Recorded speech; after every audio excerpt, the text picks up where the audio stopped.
ఇక కాలయాపన లేకుండా దేవుని వాక్యాన్ని చదువుకొని చిన్న ప్రార్థనతో మన ధ్యానాన్ని మనం ఆరంభించుదాం. యోహాను సువార్త 15వ అధ్యాయం 16వ వచనం ఇలా ఉంది. మీరు నన్ను ఏర్పరచుకొనలేదు, మీరు నా పేరట తండ్రిని ఏమి అడుగుదురో అది ఆయన మీకు అనుగ్రహించున్నట్లు మీరు వెళ్ళి ఫలించుటకును మీ ఫలము నిలిచి ఉండుటకును నేను మిమ్మను ఏర్పరచుకొని నియమించితిని.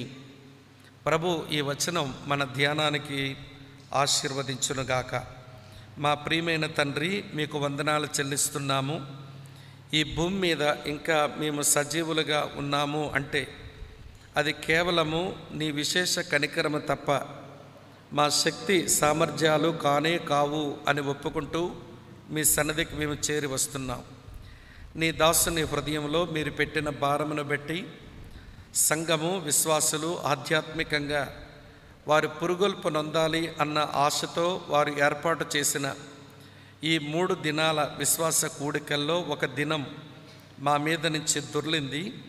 మరో దినం నీ సహాయాన్ని కోరుతున్నాం.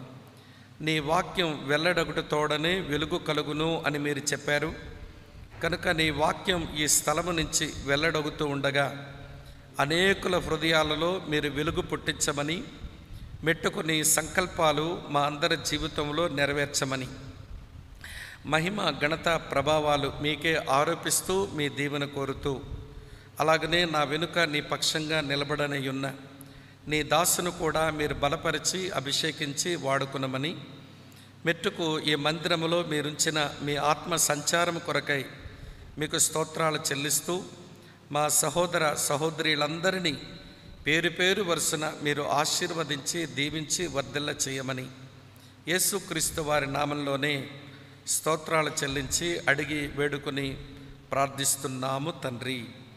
Amen, amen. ప్రభునందు ప్రియ స్నేహితులారా, మనుషులు మరణించక మునుపు చెప్పే మాటలకు చాలా విలువుంటుంది.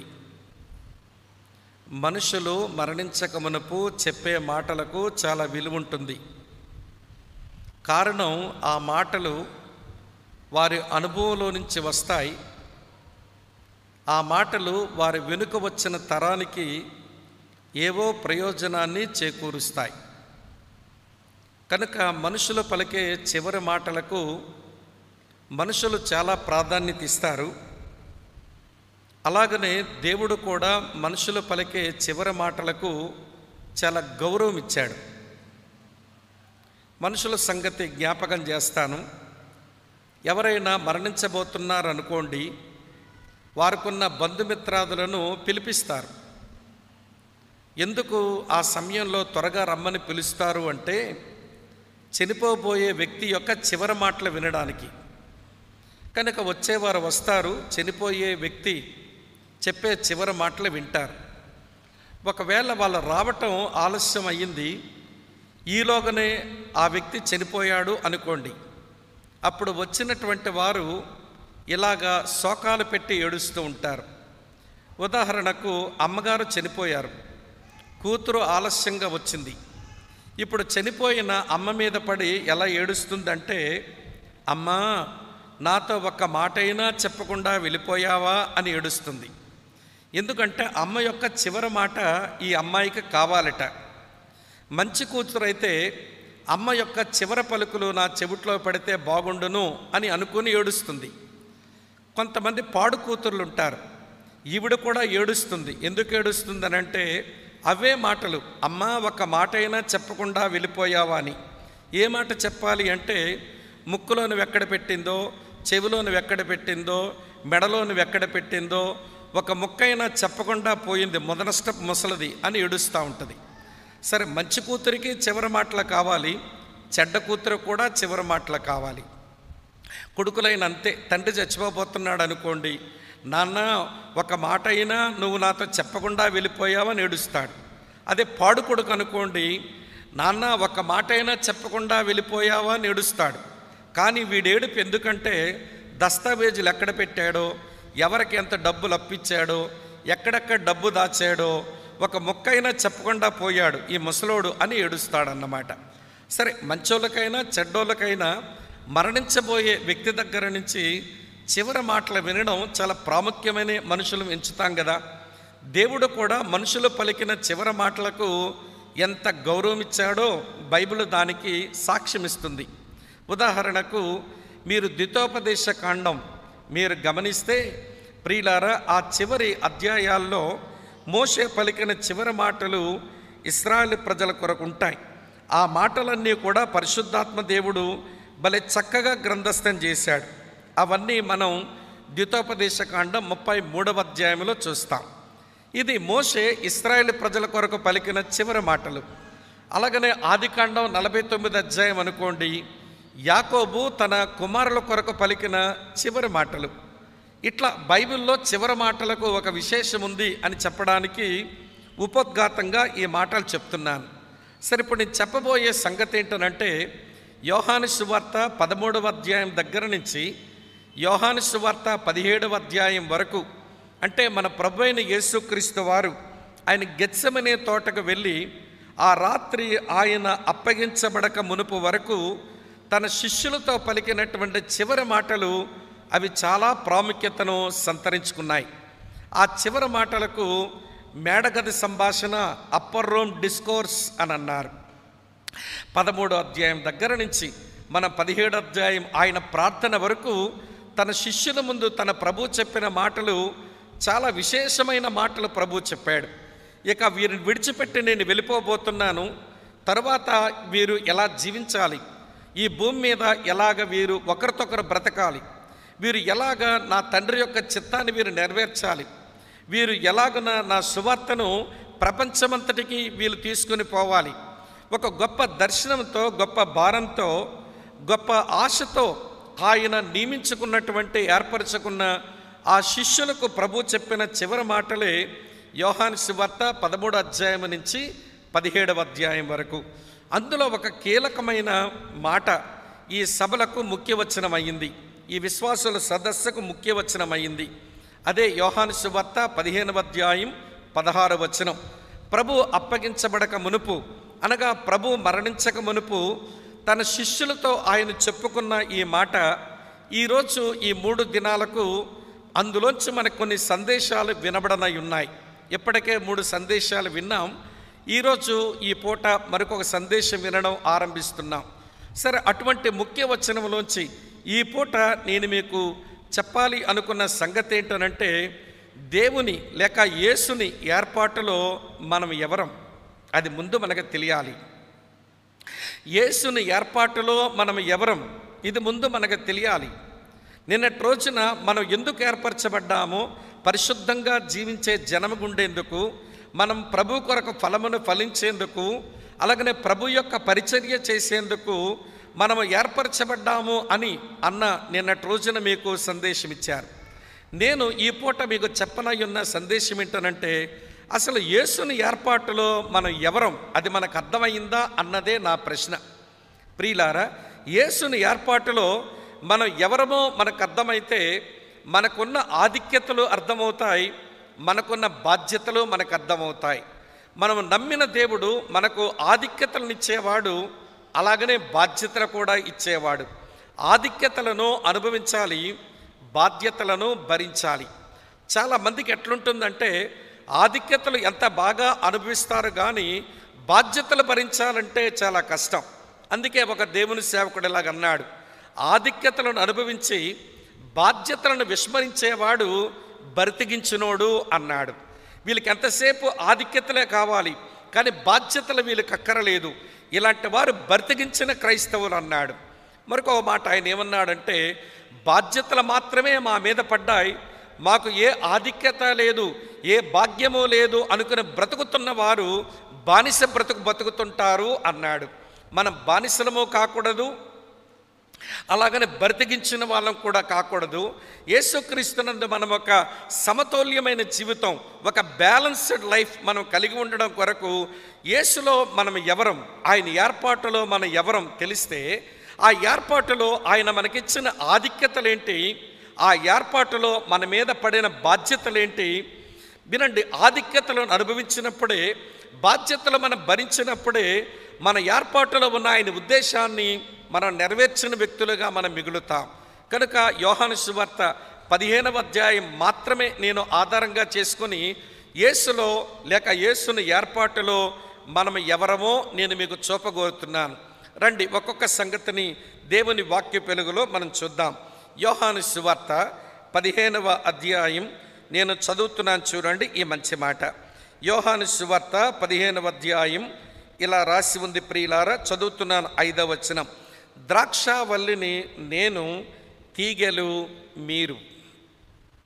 ద్రాక్షావల్లిని నేను, తీగెలు మీరు. యేసు ఏర్పాటులో మీరెవరు అంటే మీరు తీగెలు అన్నది పరిశుద్ధాత్ముడు రాయించిన ఈ వచనం యొక్క తాత్పర్యం. యేసు ఏర్పాటులో నేనైనా మీరైనా ఎవరమంటే తీగెలం. సరే, ఇంతకీ ఏమి తీగెలం మనం అంటే నిజమైన ద్రాక్షావల్లిలో మనం తీగెలం కాదు. మొట్టమొదట మనం ఎవరము నిజమైన ద్రాక్షావల్లిలో తీగెలం కాదు. సరే, మనం ఎలాంటి తీగలమో చెప్పే ముందు ఈ బైబిల్ గ్రంథంలో 3 ద్రాక్షావల్లులు ఉన్నాయి. ఈ బైబిల్ గ్రంథంలో 3 ద్రాక్షావల్లులు ఉన్నాయి. ఒకటి భూతకాల ద్రాక్షావల్లి ఒకటి ఉంది, మరొకటి భవిష్యత్ కాల ద్రాక్షావల్లి గురించి ఉంది ఒకటి, వర్తమాన కాలపు ద్రాక్షావల్లి ఒకటి ఉంది మరొకటి. ఈ మూడేంటో చెప్తాను వినండి. యెషయా గ్రంథం 5వ అధ్యాయంలో అది భూతకాల ద్రాక్షావల్లి. అది ఎవరు అంటే ఇశ్రాయేలీలు. ఐగుప్తు దేశము నుంచి వారిని పెరిగి తెచ్చాడు, కనాను దేశంలో వారిని నాటాడు, వారు ఫలించాలని ఆయన ఎదురు చూచాడు. కానీ వారు కారు ద్రాక్షల కాసి ఆయనను బాధ పెట్టారు. అది భూతకాలపు ద్రాక్షావల్లి. మనము ఇశ్రాయేలీలము కాము కనుక ఈ సంగతి పక్కన పెట్టండి. తర్వాత ప్రకటన గ్రంథం 14వ అధ్యాయంలో భవిష్యత్ కాల ద్రాక్షావల్లి ఉంది. అది ఎవరు అంటే యేసు ప్రభు యొక్క సువార్త వారి వరకు వచ్చినా వినడానికి మనస్కరించక, గ్రహించడానికి సమయం ఇవ్వక, హృదయంలో ఆయన్ని స్వీకరించక దేవునికి శత్రువులుగా మిగిలిపోయినటువంటి అన్య జనాంగమే ఆ ద్రాక్షావల్లి. దానిని ఆయన త్రొక్కుతాడు కనుక అది అన్య జనాంగం. అది కూడా మనం కాము. భూతకాల ద్రాక్షావల్లి ఇశ్రాయేలీలు. వినండి, భవిష్యత్ కాల ద్రాక్షావల్లి అన్య జనాంగం. ఇప్పుడు వర్తమాన ద్రాక్షావల్లి అది ఎవరు అంటే క్రైస్తవ సంఘం. ఇది మీరు గమనించాలి. ఈ వర్తమాన ద్రాక్షావల్లి ఎలా తయారయ్యిందో యేసు ప్రభు చెప్తున్నాడు. ఇట్లా ఏమన్నాడో చెప్తాను చూడండి. నేను నిజమైన ద్రాక్షావల్లిని, మీరు తీగలు, నా తండ్రి వ్యవసాయకుడు అన్నాడు. వినండి ప్రియమైన స్నేహితులారా, ఇప్పుడు నిజమైన ద్రాక్షావల్లిని యేసుక్రీస్తులో మనము తీగలం కాదు. మొట్టమొదట మనమంతా ఎవరమో తెలుసా? అడవి ద్రాక్ష తీగలం.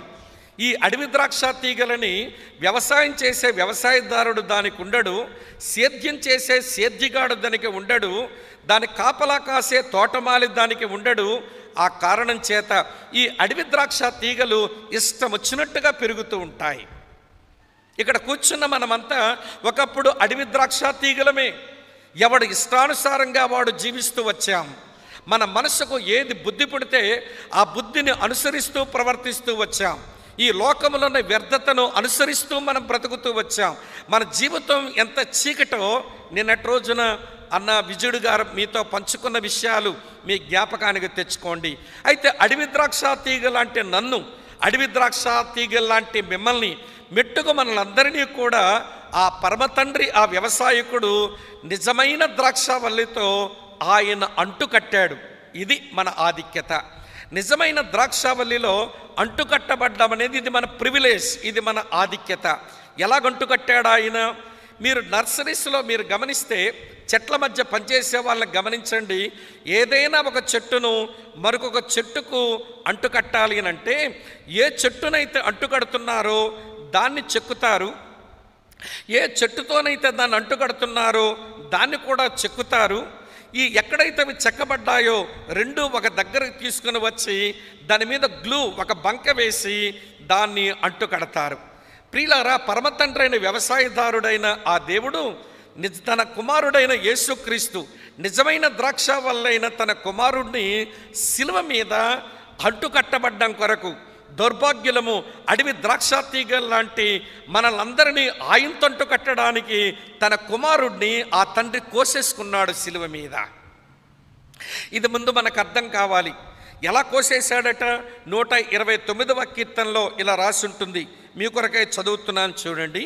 129వ కీర్తన 3వ చరణం మీ కొరకై ఇలా చదువుతున్నాను వినండి. 129వ కీర్తన 3వ చరణం. దున్నువారు నా వీపు మీద దున్నిరి, వారు చాళ్లను పొడుగుగా చేసిరి అని రాసి ఉంది. ప్రభువైన యేసుక్రీస్తు వారు కొరడా దెబ్బలతోనూ అలాగనే శీలలతోనూ ఆయన పొడవబడి, ఆయన చాలవలే దున్నబడి, ఎవడి శిలువ మీద ఒక దిక్కుమాలిన చావడానికి గల కారణం ఏంటో తెలుసా? అడవి ద్రాక్ష తీగ లాంటి అడ్డదిడ్డంగా పెరిగి అక్రమంగా జీవించి ఇష్టానుసారంగా బ్రతికిన మనలందరినీ ఆయన కుమారుడైన యేసుక్రీస్తుతో అంటుకట్టడానికి తన కుమారుని శిలువ మీద కోసేసుకున్నాడు ఆ తండ్రి. ఆ కోత 2000 సంవత్సరాల కిందట అయిపోయింది. ఆ కోత 2000 సంవత్సరాల కిందట వినండి ప్రియమైన స్నేహితులు, ఆ గొల్గొతా కొండ మీద ఆయనకు కోత జరిగిపోయింది. అయితే అడవి ద్రాక్ష తీగ లాంటి నీకు కోత పడాలి, నాకు కోత పడాలి. ఆ పని కూడా చేశాడు ఆయన. వినండి, మనకు కోత ఎలా పడుతుంది అని అంటే, దీనికంటూ ఒక కత్తి ఉంది. దాని పేరే వాక్యపు కత్తి. ఈ కత్తితో పొడిచేవారు ఉంటారు. వారు ఎవరంటే దేవుని వాక్య సేవకులు. ఈ వాక్య సేవకులను దేవుడు తన చేతుల్లో తీసుకొని ఆ వారి నోటలో తన ఆత్మ ఖడ్గమును వాక్యమును ఉంచి పరిశుద్ధాత్మ దేవుని ప్రేరణతో వారు దేవుని వాక్యం చెబుతూ ఉంటే వినండి, మన హృదయాలు పడవబడ్డాయి. చూడండి, నేను పాపాత్ముడను, దేవునికి విరోధంగా పాపం చేశాను, నా కుటుంబానికి విరోధంగా పాపం చేశాను, నా సాటి మనుషులకు నేను చాలా కీడు చేశాను, నాలాంటి వాడు బ్రతికుండడమే అనవసరం, నాలాంటి దౌర్భాగ్యుడే మరొకడు లేడు అని పెళ్ళమని పగిలిపోయాం. చూడండి, ఆ పగిలిపోయిన రోజే దేవుడు నిన్ను కోసిన దినం. ఈ కోత కరెక్ట్గా జరగాలి. నేను అప్పుడప్పుడు అడుగుతుంటాను, మీరు మారు మనసు పొందారా, మీరు రక్షించబడ్డారా అని అడిగినప్పుడు అని చెప్తా ఉంటారు. అయితే ఎవరు వాక్యం చెప్పినప్పుడు మీరు హృదయంలో పడవబడ్డారు, మీ హృదయపు రక్తం మీ కళ్ళల్లోంచి కన్నీళ్లు లాగొచ్చింది, చెప్పండి ఈ అనుభవం ఏమైనా ఉందనంటే లేదు లేదు ప్రియులారా, కొంతమంది పైన పడవబడ్డారు, లోతుగా పడవబడలేదు. కొంతమంది లోతుగా పొడవబడలేదు. ఉదాహరణ చెప్తాను. పక్కన మీటింగ్ పెట్టుకుందామని, బాబు యవనస్తులారా కొంచెం గ్రౌండ్ శుభ్రం చేయండి అన్నాం. వాళ్ళేమో వినండి పారలు పట్టుకుని వచ్చి బాగా చెక్కి పడేశారు. మన మీటింగ్ పెట్టుకోవచ్చు, కానీ వర్షం పడింది, మన మీటింగ్ పెట్టుకోలేకపోయాం.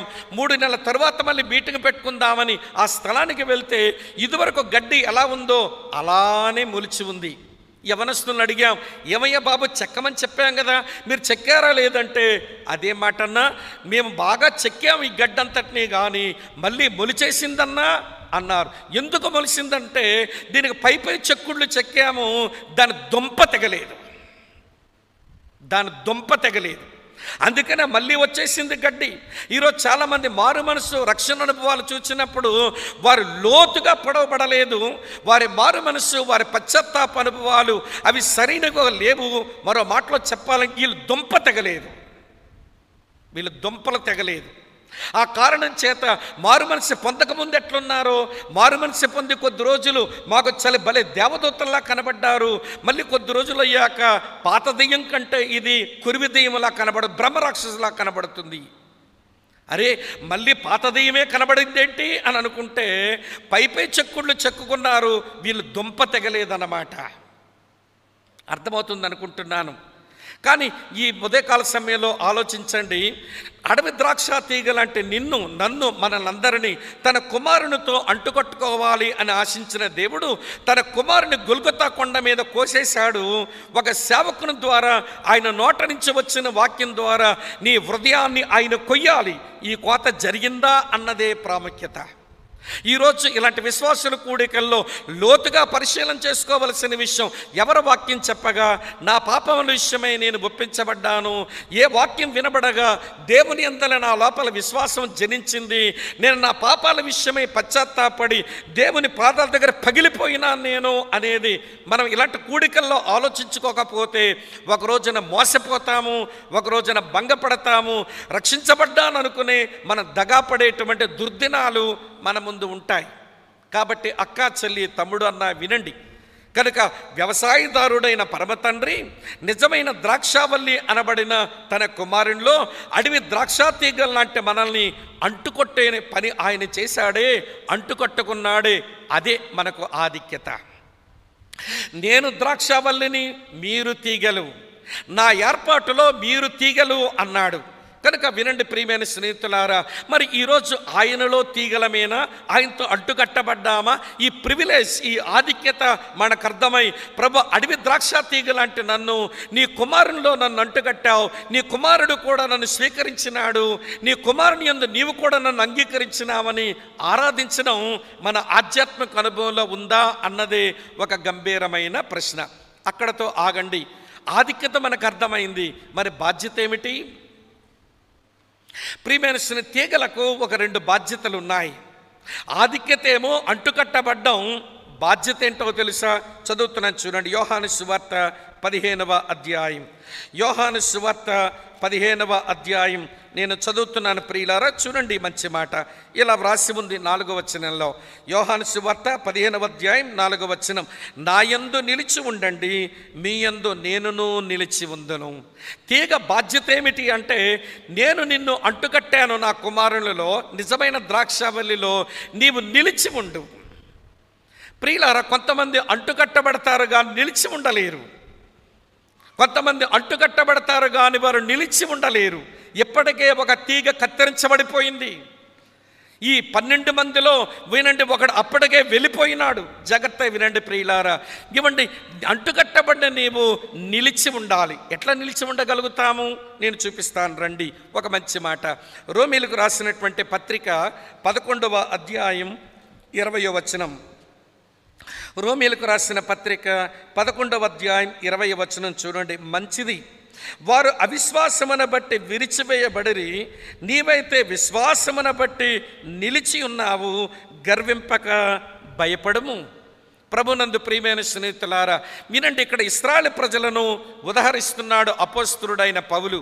వారైతే అవిశ్వాసమును బట్టి విరిచివేయబడ్డారు. వారు పస్కాను ఆచరించారు, గొర్రెపిల్ల రక్తం ద్వారబంధాలు పూసుకున్నారు, వారు ఐగుప్తు నుంచి విమోచించబడ్డారు, ఎర్ర సముద్రములో నడిచి బయటకు వచ్చి విడుదలనే పొందారు. వారు చక్కని నేనిచ్చిన మన్నానే తిన్నారు, నేనిచ్చిన బండలోనిదే తాగారు. వారు చక్కని ఆధ్యాత్మిక యాత్ర చేశారు. కానీ అరణ్యములో శవాలై రాలిపోయారు. ఎందుకని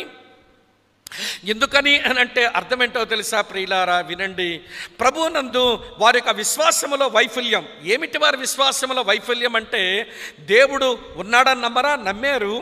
ఏమండి, దేవుడు వారికి ఫలమిస్తాడని నమ్ముతున్నారంటే అక్కడే సమస్య. వారిని విమోచించింది కనాను దేశంలో ప్రవేశపెట్టడానికి, కానీ వారు పదే అంటున్న మాట ఏంటో తెలుసా? ఈ అరణ్యములో చంపడానికి మమ్మల్ని తీసుకొచ్చారా? ఈ అరణ్యములో మమ్మల్ని చంపడానికి తీసుకొచ్చారా? ఐగుప్తుల్లో సమాధులు లేవనుకుంటున్నారా అని దేవుని ప్రణాళికలను వారు విశ్వసించలేదు. విశ్వాసం అంటే దేవుని వ్యక్తిత్వం నమ్మడమే కాదు, దేవుని ప్రణాళికలను కూడా నమ్మడం చేత కావాలి. ఆనాడు ఇశ్రాయేలు ప్రజలకున్న విశ్వాసములో లోపం, వారి విశ్వాసానికి పట్టిన జబ్బు అదేంటో తెలుసా? దేవుని వ్యక్తిత్వాన్ని నమ్ముతున్నారు, కానీ దేవుని ప్రణాళికలను వారు నమ్మడం లేదు. అందుకనే దేవుని మీద శనిగారు, దేవుడు ఏర్పాటు చేసిన సేవకుల మీద శనిగారు.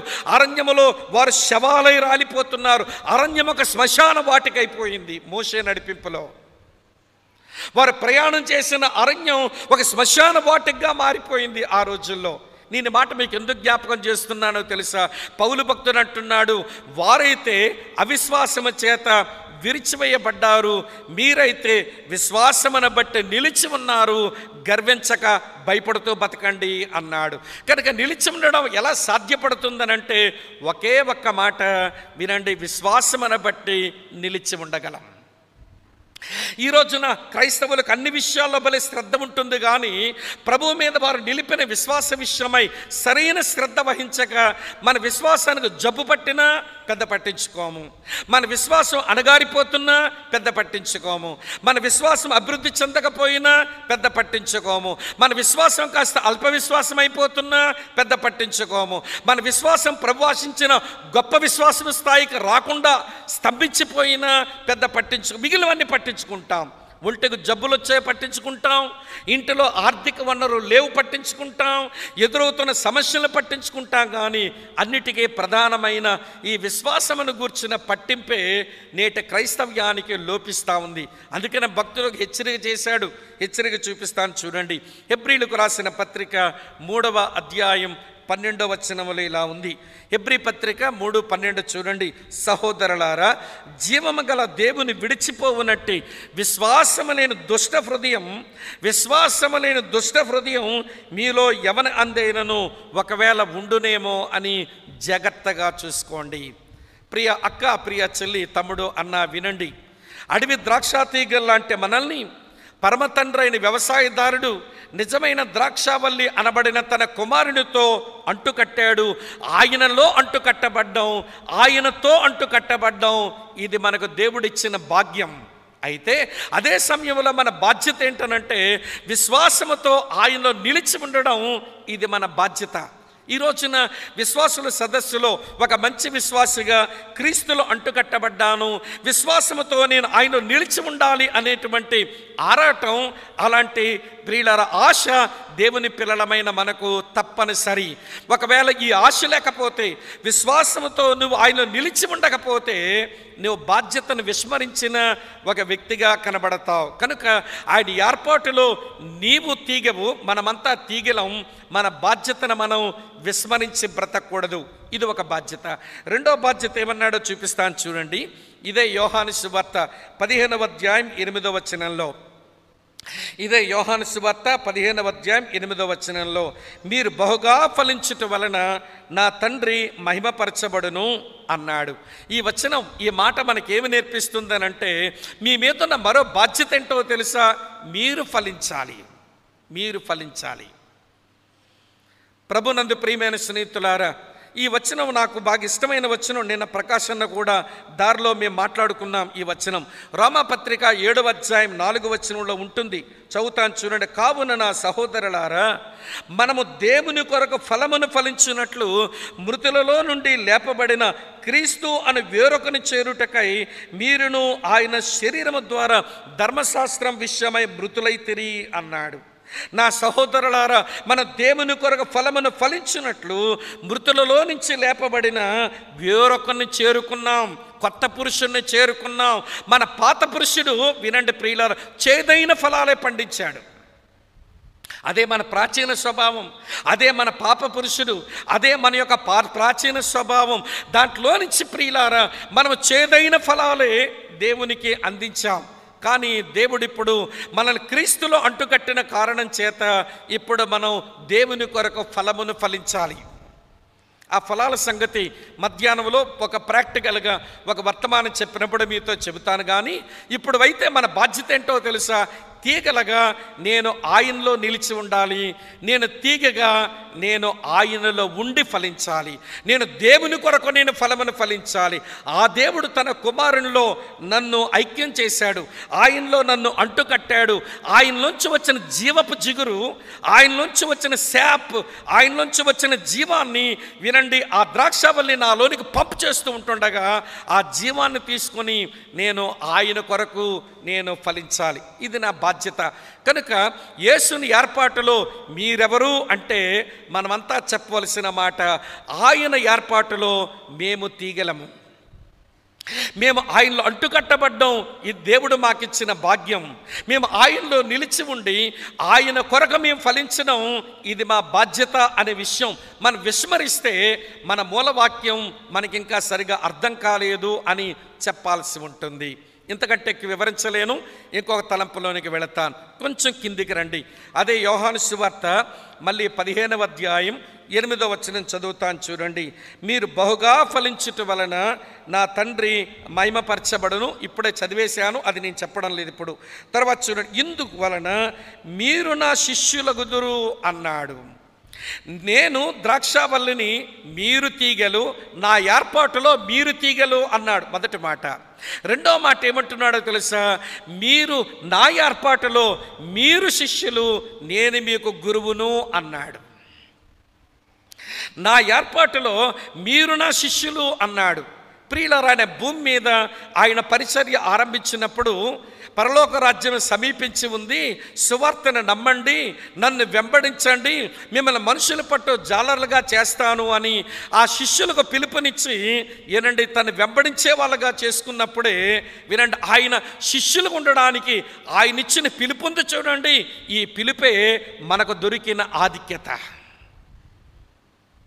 ఆయన శిష్యులుగా ఉండడానికి ఆయన ఒక పిలుపునిచ్చాడే, ఆ పిలుపే మన ఆధిక్యత. ప్రభునందు ప్రియమైన స్నేహితులారా వినండి, ఆయన పిలిచిన పిలుపు ఇది ఒక ప్రివిలేజ్, ఇది ఒక ఆధిక్యత, ఇది భాగ్యం అనే విషయాన్ని మనం విస్మరిస్తే ప్రపంచంలో చాలామంది ఉన్నారు, కానీ ఆయన పిలిచిన పిలుపు మన వరకు చేరింది. ఆ పిలుపు ఆయన కృపను బట్టే వచ్చింది. ఆ పిలుపు కాస్త మనం గ్రహించుకునే భాగ్యం దొరికింది. పరిశుద్ధాత్మ దేవుడు పిలుపుకు స్పందించడానికి మనకు సహాయపడగా ఆ పిలుపుకు మనం స్పందిస్తూ వచ్చాం. ఈ పిలుపు కృపను బట్టి వచ్చిందే కానీ నీ కులమును బట్టో, నీ జాతిని బట్టో, నీ బంధు బలగమును బట్టో, నీకున్న ఆస్తిపాస్తులను బట్టో, నీకున్న జ్ఞానమును బట్టో వచ్చింది కాదు. అందుకే పౌలు మాట అన్నాడు. గలతీయులకు రాసిన పత్రిక 1వ అధ్యాయం 6వ వచనంలో ఉంటుంది. పిలుపు ఎలా వచ్చిందో చెప్పాడు. నేను చదువుతాను చూడండి ప్రియులారా. గలతీయులకు రాసిన పత్రిక 1వ అధ్యాయం 6వ వచనంలో క్రీస్తు కృపను బట్టి మిమ్మల్ని పిలిచిన వానిని అన్నాడు. ఆయన కృపను బట్టి మనల్ని పిలిచాడు. ఎలా బాగా పిలిచాడో మరో దగ్గర పౌలు ఎలా చెప్పాడు, అది కూడా చూపిస్తాను మీకు. తెస్సలోనికీయులకు రాసిన 2వ పత్రిక 2వ అధ్యాయం 14వ వచనం చూస్తారా? ఇలా ఉంది, మీరు ఎలాగున రక్షింపబడి మన ప్రభువైన యేసుక్రీస్తు యొక్క మహిమను పొందవలనని ఆయన మా సువార్త వలన మిమ్మును పిలిచెను. ఆయన కృపను బట్టి, ఆయన సువార్త వలన ఆయన మనల్ని పిలిచాడు. ఆయన శిష్యులుగా ఉండడానికి మనల్ని పిలిచాడు. ఆయన పిలుపు మన వరకు చేరింది. ఆ పిలుపుకు మనం స్పందించగలిగినాము. ఇది మన భాగ్యం. మంచిది, ఇది మన భాగ్యం. మరి ఇప్పుడు మనం ఎవరమంటే ఆయన గురువు, మనము శిష్యులము అని గమనించాలి. యేసుని ఏర్పాటులో ఆయన గురువు, మనము శిష్యులము అని గమనించాలి. సరే, ఆయన చేత శిష్యులు ఉండేందుకు పిలువబడ్డాము, ఇది మన భాగ్యమే, నో డౌట్, అందులో సందేహమే లేదు. మరి మనం ఏదైనా బాధ్యతలు ఏమిటి? ఇప్పటికే యేసుక్రీస్తు ప్రభు యోహాను సువార్తలో శిష్యులుగా వారి యొక్క బాధ్యతను భలే బాగా ఇదివరకు 2 సార్లు జ్ఞాపకం చేశాడు. ఒకసారి చూపిస్తాను, ఇదే సువార్తలో చూడండి. యోహాను సువార్త 8వ అధ్యాయం. యోహాను సువార్త, ఈ స్టడీని కొంచెం మీ మనసులో పెట్టుకోవాలని కోరుతున్నాను. యోహాను సువార్త 8వ అధ్యాయం 31వ వచనం చూడండి. కాబట్టి యేసు తనను నమ్మిన యూదులతో, మీరు నా వాక్యమందు నిలిచిన వారైతే నిజముగా నాకు శిష్యులై ఉండి సత్యమును గ్రహించెదరు, అప్పుడు సత్యం మిమ్మను స్వతంత్రులుగా చెయ్యును అని చెప్పగా అని మనం చూస్తాం. ఆయన గురువు, మనం శిష్యులుగా ఉండేందుకు మనల్ని పిలిచినాడు. మరి శిష్యులుగా మన బాధ్యత ఏమిటి అని అంటే ఇక్కడ కనబడుతున్న మాట, ఆయన వాక్యమందు నిలిచి ఉండాలి. కంటిన్యూయింగ్ ఇన్ హిజ్ వర్డ్, ఆయన వాక్యములో నిలిచి ఉండాలి. ప్రభునందు ప్రియులారా, ఆయన వాక్యములో నిలిచి ఉండడం అంటే ఏమిటి? ఇందాక యేసుపాద మన ప్రార్థించినట్లుగా వినండి, బోర్లించి ఉన్న రాతి బాణల కాస్త ఏమంటే ఉల్టాగా ఉన్నవి కాస్త తిరగవేయబడి దాంట్లో ఏదైనా నింపబడ్డానికి అనుకూలతను కనపరిచి మరియా యేసు పాదాల దగ్గర కూర్చుని దేవుని మాటలు విని నేర్చుకుంటున్నట్టుగా ఆ మనసు మనందరికీ ఉండాలి. వినండి, ఆ మనసు ఉండి ఆయన వాక్యాన్ని స్వీకరించిన తర్వాత ఆ వాక్యాన్ని అవలంబించే వైఖరి ఉండాలి. వాక్యమందు నిలిచి ఉండడం అంటే నాకు ఇలాగ అర్థమైంది. వాక్యమందు నిలిచి ఉండడం అంటే మన వరకు వచ్చిన వాక్యాన్ని ముందు అభినందించడం చేత కావాలి, ఎప్రిషియేట్ చేయాలి. అది దేవుని వాక్యమని అభినందించాలి. దాన్ని అభినందించిన తర్వాత దాన్ని అంగీకరించడం చేత కావాలి. ఇదే దేవుని వాక్యమే, దేవుడు నన్ను ఉద్దేశించే మాట్లాడినాడు అని ఆ వాక్యాన్ని అంగీకరించడం చేత కావాలి. అంగీకరించిన తర్వాత ఆ వాక్యమును ప్రియమైన స్నేహితులు అనువర్తనం చేసుకోవడం చేత కావాలి. అనువర్తనం చేసుకోవడం అని అంటే ఆ వాక్యం ముందుకు మనం వచ్చి నిలబడి ఆ వాక్యములో మనల్ని మనం చూసుకోవాలి, ఎవరినో కాదు. కొంతమంది ఎట్లుంటారో చెప్పనా, వాక్యం వారి ముందుకు వచ్చినప్పుడు వాక్యబద్ధములో వారిని వారు చూసుకోలేరు. మీరు కారులో డ్రైవ్ చేసే వాళ్ళని చూడండి, కారు డ్రైవ్ చేసేవాడిని చూడండి, అతని స్టీరింగ్ పక్కన ఎవడి డోర్ పక్కన బయటకు ఒక అద్దం ఉంటుంది, ఆ ఎడమ చేతి వైపు ఆ డోర్ అవతల మరొక అద్దం ఉంటుంది, నెత్తి మీద కూడా ఒక అద్దం ఉంటుంది. ఈ డ్రైవ్ చేసి ఆయన ఏం చేస్తుంటాడో తెలుసా? రాత్రి మాకు ఒక ఆయన డ్రైవర్ వచ్చాడు, ఆయన బుర్ర తిప్పుతుంటే ఈయన అద్దాల మీద ఎంత బాగా ఆధారపడి డ్రైవ్ చేస్తున్నాడా హైదరాబాద్లో అనిపించింది. ప్రతిసారి ఇటు చూస్తున్నాడు, ఇట్లా చూస్తున్నాడు అన్నమాట. సరే మంచిది, వినండి. ఇప్పుడు కుడివైపు ఇట్లా చూశాడు అనుకోండి, ఎవడు కనబడతాడు అంటే కుడివైపు నుంచి వచ్చినోడు కనబడతాడు. అలాగే అద్దం చూస్తున్నాడు, అద్దంలో ఎవడు కనబడతాడు అంటే ఎడమవైపు నుంచి వచ్చినోడు కనబడతాడు. అప్పుడప్పుడు ఇలా పైకెత్తి చూస్తున్నాడు, ఈ అద్దంలో ఎవడు కనబడతాడంటే వెనకాల వచ్చినోడు కనబడతాడు. ఇంతకీ ఈయనకైనా కనబడతాడంటే ఈయనకైనా కనబడ్డు. ఈ రోజున క్రైస్తవులు మందిరాల్లోనికి వచ్చి దేవుని వాక్యం వినే క్రమంలో కుడి చేతి వైపు ఒక అద్దం, ఎడం చేతి వైపు ఒక అద్దం, నెత్తి మీద ఒక అద్దం. ఈ వాక్యం ప్రకాశాన్ని చెప్పింది నా వెనకలోడికే, ఈ వాక్యం స్వామి బ్రదర్ చెప్పింది నా కుడివైపు కూర్చున్న దానికే, ఈ వాక్యం విజయుడు గారు చెప్పింది నా ఎడమవైపు కూర్చున్న వాళ్ళకి, నాకైతే కాదు. అసలు వాక్యబద్ధంలో చూసుకోవడం అంటే ఎలా ఉంటుందంటే, వినండి, మనం స్నానం చేయడానికో లేకపోతే మొంకడుకోవడానికో వాష్రూమ్లోకి వెళ్తాం, తలుపేసుకుంటాం. వాష్రూమ్లోకి వెళ్ళి తలుపేసుకున్నాం, మన వాష్రూమ్లోకి అద్దం ఉంది, అద్దంలో ఎవడు కనబడతాడంటే నువ్వు అక్కడవే కనబడతావు. అసలు దేవుని వాక్యం ముందుకు వెళ్ళినప్పుడు ఒక వాష్రూమ్లోకి వెళ్ళినట్టుగా, ఒక రహస్యమైన గదిలోకి వెళ్ళినట్లుగా ఆ వాక్య పద్ధంలో మనల్ని మనం చూసుకోవడమే మనకు చేత కావాలి. కానీ నా కుడివైపోడు, నా ఎడం వైపు వాళ్ళు, నా వెనకాల వాళ్ళు, వీళ్ళు చూసే పని మంది కాదు. అందుకే వీళ్ళకు అనువర్తనం చేసుకోవడం రాదు. ఈ వాక్యము నా కొరకే, ఈ జీవము గల వాక్యము నా నిమిత్తమే వచ్చింది అన్న ఆలోచన లేకుండా, వినండి ప్రియులారా, కారు డ్రైవర్ అద్దాలు చూసినట్టుగా చూస్తున్నారు, సీక్రెట్ రూమ్లో వాష్రూమ్లో అద్దం ముందుకు వచ్చినట్టుగా ఈరోజు చాలామంది దేవుని పిల్లలు రాలేకపోతున్నారు. ఇలాంటి వారు వాక్యమందు నిలిచిన వారు అవ్వలేరు. వాక్యమును అభినందించు, వాక్యమును అంగీకరించు, వాక్యమును అనువర్తనం చేసుకో. 4వ మాట, వాక్యమును అన్వయించుకో. ఆ వాక్యము తీసుకుని వచ్చి అన్వయించుకున్నప్పుడు ధ్యానం చేస్తావు. ఏది చేయమంటున్నాడు దేవుడు, ఏది చెయ్యొద్దంటున్నాడు దేవుడు అనే విషయం నీకు అర్థమైనప్పుడు బాగా అప్లై చేసుకుంటున్న వాక్యాన్ని అని అర్థం. ఆ వాక్యాన్ని అన్వయించుకున్న తర్వాత వాక్యమును అవలంబించు లేదా అభ్యాసం చెయ్యి. ఈ 5 అనుభవాలు కలిస్తేనే వాక్యమందు నిలిచి ఉండడం. ఇందులో ఏది కొదవైనా, ఏది కొరత వచ్చినా మన వాక్యమందు నిలిచిన శిష్యులం కాలేం. వినండి ప్రియమైన స్నేహితులారా, కొంతమంది వాక్యమును గౌరవిస్తారు, దేవుని వాక్యమేనండి అని, కానీ అంగీకరించరు. ఏమండి, కొంతమంది అనువర్తనం చేసుకోరు, కొంతమంది అన్వయించుకోరు. ఒక 4 సంగతులు జరిగినా కానీ కొంతమంది చివరికి అభ్యాసమే చేయరు. ఇలాంటి వారు వాక్యమందు నిలిచిన శిష్యులు కాదు. క్రీస్తునందు ప్రియమైన సహోదరి స్నేహితులారా, ఈ మధ్యాహ్నపు వేళ ఈ సంగతిని మీరు దయతో గమనించాలని కోరుతా ఉన్నాను. ప్రభు అంటున్నాడు, మీరు లోకములో పడి చెడిపోయినటువంటి వాళ్ళు, మీరు అపవాదిని వెంబడిస్తూ బ్రతికినటువంటి మనుషులు మీరు. వాడు ఈ ప్రపంచ ధర్మం ఎటువైపు నడిపించుకుంటూ వెళ్ళిపోతుంటే ఈ ప్రపంచ ధర్మం చెప్పు నడుచుకుంటూ పోయారు. మీ గురువు ఎవరంటే లోకం, మీ గురువు ఎవరంటే సైతానుడు, మీ గురువు ఎవరంటే మీ ప్రాచీన స్వభావం. మీ పాత గురువులు పక్కన పెట్టండి, నేను మీ కొత్త గురువుని వచ్చాను, నన్ను వెంబడించమని మిమ్మల్ని పిలుస్తున్నాను, మిమ్మల్ని శిష్యులుగా చేసుకుంటున్నానని ఆయన పిలిచాడు. అది మన ఆధిక్యత. ఇప్పుడు మన బాధ్యత ఏమిటి అని అంటే, వినండి ప్రియులారా, ఆయన వాక్యమందు నిలవాలి. ఇప్పుడు చెప్పండి, ఎన్నెన్నో ప్రసంగాలు వింటున్నాం, అందులోకి లాక్డౌన్ వచ్చిన తర్వాత ఈ యూట్యూబ్లు పుణ్యమాని ప్రసంగాలకు మనకి ఏం తక్కువ వచ్చాయి చెప్పండి? కొల్లలుగా ప్రసంగాలు వింటున్నాం, కానీ ఎన్ని ప్రసంగాలు నిజంగా మన అవలంబనలోనికి వచ్చాయి, మన ఆచరణలోనికి వచ్చాయి. ఈ వాక్యం చేత ఇది మార్చుకున్నాను, ఈ వాక్యం బట్టి ఇది చేయగలుగుతున్నాను, ఈ వాక్యమును బట్టి ఇలా సమర్పించుకున్నాను, ఈ వాక్యమును బట్టి పాపాన్ని వదులుకున్నాను అనేటువంటి పర్సనల్ ఎక్స్పీరియన్సెస్, వ్యక్తిగత అనుభవాలు లేనప్పుడు మనం ఏం వాక్యం విన్నట్టండి చెప్పండి ప్రియులారా? ఏం వాక్యం వింటున్నట్టు మనం? నేను అప్పుడప్పుడు అంటాను, కొంతమందికి దేవుని వాక్యం వినడం ఒక వ్యసనం. ఊరికే వింటే వాడు చెవిటి దొర తీర్చుకున్నట్లుగా ప్రసంగం మీద ప్రసంగం, బోధకుడి మీద బోధకుడు బాగా వింటూ ఉంటారు. కానీ అరే లైఫ్లో ప్రాక్టీస్ చేయరే. ఈ రోజున క్రైస్తవ సంఘానికి ఉన్న లోపం వాక్య సేవకులము కాదు, మీకు ప్రసంగాలు కాదు. ఈ రోజున క్రైస్తవ సంఘానికి ఉన్న ప్రధానమైనటువంటి లోపం, అవసరత ఏంటో తెలుసా? వాక్యమును అవలంబించే వాళ్ళే కొరత అయిపోయినారు. నేను ఎవరిని నిందించడం లేదు సుమా. మీరు వాక్యమును అభ్యాసం చేసే మంచి అలవాటు ఉన్నవారైతే దేవునికి స్తోత్రం, మీకు నిండా వందనాలు. ఒకవేళ కాకపోతే ఈ 5 అనుభవాల్లో ఏది లోపించినా కూడా మన వాక్యమందు నిలిచి ఉన్న శిష్యులమైతే కాలేకపోయినామని కనీసం ఈ ఉదయకాల సమయంలో అయినా ప్రభు మందిరములో అడ్మిట్ అవ్వడానికి, ఒప్పుకోవడానికి ఇష్టపడదాం. కనుక ప్రభు అంటున్నాడు, నేను గురువును, మీరు శిష్యులు ఉండడానికి మిమ్మల్ని పిలిచాను. నేను మిమ్మల్ని కృపను బట్టి పిలిచాను, నా సువార్త వల్ల మిమ్మల్ని పిలిచాను. నీ వరకు పిలుపొచ్చిందే, అది నీ భాగ్యం. నీ బాధ్యత ఏంటో తెలుసా? నా వాక్యమందు నిలిచి నాకు సరైన శిష్యుడు కా అని పిలుస్తూ ఉన్నాడు. ఇది ఒక సంగతి.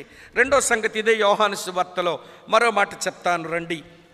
ఇదే యోహాను సువార్త 13వ అధ్యాయం నేను చదువుతున్నాను ప్రియులారా. ఈ మంచి మాట చూడండి. యోహాను సువార్త 13వ అధ్యాయం 35వ వచనం, మీరు ఒకని ఎడల ఒకడు ప్రేమ గలవారైన ఎడల దీనిని బట్టి మీరు నా శిష్యులని అందరూ తెలుసుకుందురు అని. అంటే మన కాంటెక్స్ట్గా వెనకాల ఎవరు నా శిష్యులు అని ప్రభు అంటున్నాడో నేను యోహాను సువార్తను ఆధారంగా చేసుకుని ఈ మాటలు మీతో చెబుతున్నాను ప్రియులారా. ఈ వచనంలో ప్రభు అంటాడు, మీరు ఒకని ఎడల ఒకడు ప్రేమ కలిగిన వారైతే మీరు ఇందును బట్టి నా శిష్యులు అని అనబడతారు. శిష్యుల మీద ఉన్న బాధ్యత ఏంటో తెలుసా? తన తోటి శిష్యులను ప్రేమించాలి. శిష్యుల యొక్క బాధ్యత ఏంటో తెలుసా? తన తోటి శిష్యులను ప్రేమించాలి. నేను తరచుగా మాట అంటాను, అసలు సహజంగా మనం ప్రేమ కలిగిన వాళ్ళమేనా? అసలు అప్పర్ డిస్కోర్స్ అంతా చూడండి. యోహాను సువార్త 13వ అధ్యాయం దగ్గర నుంచి యోహాను సువార్త 17వ అధ్యాయం వరకు ఈ మేడగది సంభాషణ అంతా చూడండి. మేడగది సంభాషణ అంతట్లో కూడా ఉన్న ఒక కనబడని దారం ప్రేమే. ప్రేమ ఉంటే వాడి పాదాల వరకు వంగిపోతావు. ప్రేమ ఉంటే నా ఆజ్ఞలు గైకుంటావు. ప్రేమ ఉంటే మీరు నాలో నిలిచి ఉంటారు. ప్రేమ ఉంటే నా కొరకు మీరు శ్రమ పడతారు. ప్రేమను మీరు ఎరిగితే నేను పంపిస్తే లోకంలోకి పోతారు. ఇదే 13, 14, 15, 16, 17 అధ్యాయాల సారాంశం. ఈ మేడగది సంభాషణలో ప్రభు చెప్పే కీలకమైన అంశం ఏంటో తెలుసా? మీరు ప్రేమ గలవారు కావాలి. సహజంగా మనం అంత ప్రేమ కలిగిన మనుషులం ఎట్లవుతామండి? దుర్మార్గం, కోపం, ద్వేషం, అహంకారం, వినండి ప్రియులారా, పగ, ప్రతీకారం, ఇవన్నీ లోపల పేరుకుపోయిన మనుషులు. మనం ప్రేమ కలిగిన మనుషులు ఎట్లా కాగలుగుతాం? నాకు తెలుసు మనం ఎవరమో ప్రేమ కలిగిన వాళ్ళమైతే కాదు. మరి ఎట్లొస్తుందండి ఈ ప్రేమ? ఎంత మంచి మాట ఉంది. నాకు భలే ఇష్టమైన వచనం అది. రోమాపత్రిక 5:5లో పౌలు భక్తుడు అంటాడు, ఎందుకనగా ఈ నిరీక్షణ మనను సిగ్గుపరచదు, మనకు అనుగ్రహింపబడిన పరిశుద్ధాత్మ ద్వారా దేవుని ప్రేమ మన హృదయములో కుమ్మరించబడింది. దేవునికి స్తోత్రం చెబుదామా? ఇలాంటి వాటికి చెప్పండి, పర్వాలేదు. ఎవడు దేవుని ప్రేమ మన హృదయంలో కుమ్మరించబడింది. పరిశుద్ధాత్మ దేవుడు లోపలికి వచ్చాడు, మన లోపల ఎల్లప్పుడూ నివసించడానికి వచ్చాడు. మన దేహాన్ని ఆయన ఆలయంగా చేసుకోవడానికి వచ్చాడు. ఆయన సమృద్ధైన స్వేచ్ఛతో జీవించడానికి వచ్చాడు. అలా లోపలికి వచ్చిన పరిశుద్ధాత్ముడు ఊరకనే రాలేదు. ఆయన దేవుని ప్రేమని లోపల తెచ్చేసి మన లోపలికి వచ్చాడు. ఆయన పరిశుద్ధాత్మ దేవుడట ఉత్తి చేతులతో వచ్చే చుట్టం కాదట. ఒక ఆయన అన్నాడు, ఆయన ఉత్తి చేతులతో వచ్చే చుట్టం కాదు, ఆయన వస్తువునే ఆయన ఏం తెచ్చాడో తెలుసా? ప్రేమనే తెచ్చాడంటే ఉత్తి ప్రేమను అనుకుంటున్నారేమో. ఆయన వచ్చింది ఉత్తి ప్రేమను కాదు, పరలోకమే తెచ్చి లోపల పెట్టేశాడు అంటాడు. క్రైస్తవుడు అంటే పరలోకాన్ని పరిశుద్ధాత్మ ద్వారా లోపలికి తెచ్చుకుని ఒక శక్తివంతమైన వ్యక్తి అంటాడు ఒక వ్యాఖ్యానకర్త అయితే. కనుక ప్రియులారు, ఇప్పుడు ఏ ప్రేమ చేత నేను నా సహోదరులను ప్రేమించాలి అంటే పరిశుద్ధాత్మ ద్వారా నా లోపల కుమ్మరించబడిన ప్రేమతో నేను నా తోటి సహోదరులను ప్రేమించినప్పుడు నేను శిష్యుడును. నేను ప్రేమించడం నా బాధ్యత. శిష్యునిగా నా బాధ్యత ఏంటనంటే నా తోటి శిష్యులను, నా తోటి సహోదర సహోదరులను ప్రేమించడం నా బాధ్యత. ఇలా మీకు జ్ఞాపకం చేస్తాను, వినండి ప్రియులారా. ఇలా మీకు జ్ఞాపకం చేస్తాను, నా తోటి సహోదరులను ప్రేమించడం నా బాధ్యత అయినప్పుడు ఆ ప్రేమతో పొరుగువారి విషయమై, నా తోటి సహవిశ్వాసుల విషయమై బాధ్యత కలిగిన వ్యక్తిగా నేను ఉండాలిగా. కొంతమంది ఎట్లుంటారో తెలుసా, కయ్యూను తమ్ముళ్ళులాగా, కయ్యూను చెల్లులాగా, దానికి నేను కాపలా గత్తెనా, వీడికి నేను కాపలా వాడినా, ఆడి సంగతి నాకెందుకు, వీడి సంగతి నాకెందుకు అన్నట్టుగా కయ్యూను తమ్ముళ్ళు అక్క చెల్లుల్లాగా బతికేస్తుంటారు మన వాళ్ళు. లేదు, ఒకే రక్తంలో కడగబడ్డాం, ఒకే ఆత్మను పొందుకున్నాం, ఒకే విశ్వాసాన్ని కలిగి ఉన్నాం, ఒకే నిరీక్షణ కలిగి ఉన్నాం, దేవుని కుటుంబంలో సభ్యులమైనటువంటి మనం వినండి, ఒకరి విషయమై ఒకరు ప్రేమతో కూడిన పట్టింపు కలిగి జీవించాల్సిన అవసరత ఉంది. అలా జీవించేవారు ఇట్లుంటారని పౌలు ఒక దగ్గర చెప్పాడు. ఆ మాట చూపిస్తాను. చాలా మంచి వచనం. ఈ ఒక వచనమే పెద్ద ప్రసంగం అవుతుంది, మీరు తర్వాత ధ్యానం చేసుకోండి. 1 తెస్సలోనిక పత్రిక 5వ అధ్యాయం నేను 14వ వచనం చదువుతున్నాను చూడండి. 1 తెస్సలోనిక పత్రిక 5వ అధ్యాయం 14వ వచనం, సహోదరులారా, నేను మీకు బోధించినదేమనగా అక్రమంగా నడుచుకున్న వారికి బుద్ధి చెప్పండి, ధైర్యము చెడిన వారిని ధైర్యపరచండి, బలహీనులకు ఊతనియండి, అందరి ఎడల దీర్ఘశాంతాన్ని మీరు కలిగి ఉండండి. నా సహోదరుడి పట్ల, నా సహోదరి పట్ల ఆ ప్రేమ ఉన్నప్పుడు, పరిశుద్ధాత్మ దేవుడు కుమ్మరించే ఆ ప్రేమను నేను సాధకం చేస్తున్నప్పుడు, ప్రియులారా వినండి, ఎవరైనా అక్రమంగా నడుస్తుంటే దేవుని సేవకులు చెప్పుకుంటారు, దేవుని సేవకురాలు చెప్పుకుంటుంది, నాకేం పట్టింది బాధ, నేనెందుకు వాళ్ళకి చెప్పి చెడ్డైపోవాలి అనుకోడు ప్రేమ కలిగిన వాడు. నన్ను అర్థం చేసుకోకపోయినా ఒక అక్రమ విధానంలో ఉన్నాడు సహోదరుడు, ఒక తప్పుడు విధానంలో ఉంది సహోదరి, నేను చెప్పగలిగిన మాట చెప్పాలి అని ప్రేమతో చెప్పే ప్రయత్నం చేస్తుంది. కొంచెం చెప్పి మనం చెడ్డైపోతే అవ్వచ్చు, కానీ మనకు పరలోకమందు బహుమానం ఉంటుంది అనే మాట మాత్రం మర్చిపోకండి. నువ్వు చెప్పక నువ్వు దేవుని యొద్ద, వినండి ప్రియులారా, నీవు తీర్పు పొందే మనిషిగా మిగిలిపోయే ప్రమాదం ఉందని కూడా మీరు గమనించాలి. కానీ అక్రమంగా నడిచే వారికి బుద్ధి చెప్పండి, ధైర్యం చెడిన వారిని ధైర్యపరచండి. ఈ కోవిడ్ కాలంలో ప్రియులారా, ధైర్యం చెడిపోయిన మనుషులు ఎంతమందిని చూసామో. మీకు విడ్డూరం చెప్పనా, కరోనాతో చచ్చిన వాళ్ళ కంటే ధైర్యం చెడిపోయి చచ్చిన వాళ్ళు ఎక్కువైపోయారు. ఏలూరులో ఆశ్రమం హాస్పిటల్ అన్నట్టు ఉంటుంది, మెడికల్ కాలేజ్. అందులో కుర్రగాడు కోవిడ్తో జాయిన్ అయ్యాట. ఊరికే భయపడిపోతుంటే వాళ్ళ బంధువు, బ్రదర్ మీరు కొంచెం మాట్లాడండి అని అబ్బాయి ఫోన్ నెంబర్ ఇస్తే, ఏమంటే దాదాపు హాస్పిటల్లో జాయిన్ అయిన దగ్గర నుంచి రోజు మాట్లాడుతూ ఉన్నాను. సరే, ఈలోగా ఆయన దగ్గర వార్డులోనే, ఆయన దగ్గర బెడ్ దగ్గరే మరొక అన్నగారు జాయిన్ అయ్యారు. అది కూడా నాకు తెలిసింది. నరసాపురంలో మోహన్ అని ఒక మంచి జీడిఎం అసెంబ్లీస్కి ఒక మంచి సేవకుడు ఉంటాడు. నాకు ప్రకాష్ అన్నకి భలే మంచి సహోదరుడిగా మాకు పరిచయం. అన్న చాలా మంచి ప్రార్థనాపరుడు, ఆసక్తిపరుడు, పెద్ద వయసు ఆయన కూడా కోవిడ్ వచ్చింది ఉంటే నేను ఆ మోహన్ అన్నకు అప్పగించాను. అన్న కొంచెం అబ్బాయితో మాట్లాడుతూ ఉండండి, ఊరికే భయపడిపోతున్నాడు అని అంటే, పాపం ఆయన కూడా చెప్తా ఉన్నాడంట. వినండి, 14వ తారీఖు అంటే 14 రోజులు అబ్బాయి జాయిన్ అయిన తర్వాత 14వ రోజున వీడు ఏం చేశాడనంటే, ఆశ్రమ హాస్పిటల్ పై మేడ మీద నుంచి కిందకు దూకేసి చచ్చిపోయాడు. కిందకు దూకేసి చచ్చిపోతే మళ్ళీ కోవిడ్ టెస్ట్ చేశారు డెడ్ బాడీ ఇవ్వడం కొరకు. కోవిడ్ టెస్ట్ చేస్తే నెగిటివ్ వచ్చింది, ఆయన కోవిడ్ పాజిటివ్ కాదు, కోవిడ్ రోగం తగ్గిపోయింది పిల్లగాడికి. మరి ఎందుకు చచ్చిపోయాడు అని అంటే, ఆ బెడ్ మీద ఉన్నోడు నా కళ్ళ ముందు చచ్చిపోయాడు, ఈ బెడ్ మీద ఉన్నోడు ఇలా కుట్టుకుంటున్నాడు, ఊపిరాడక కింద పడిపోతున్నాడు, వీడేంటి ఇలా వాడే ఈ భయాలన్నిటితో ఏమైపోయినాడో తెలుసా, కోవిడ్తో చచ్చిపోలేదు, కోవిడ్ ఉందనే భయంతో చచ్చిపోయాడు. ప్రియులారా, రోగమే కావచ్చు, ఆర్థిక పరమైన సమస్యలే కావచ్చు, కుటుంబంలో ఎదురవుతున్న పోరాటాలు కావచ్చు, ఎంతోమంది ధైర్యం కోల్పోయే రోజులు ఇవి.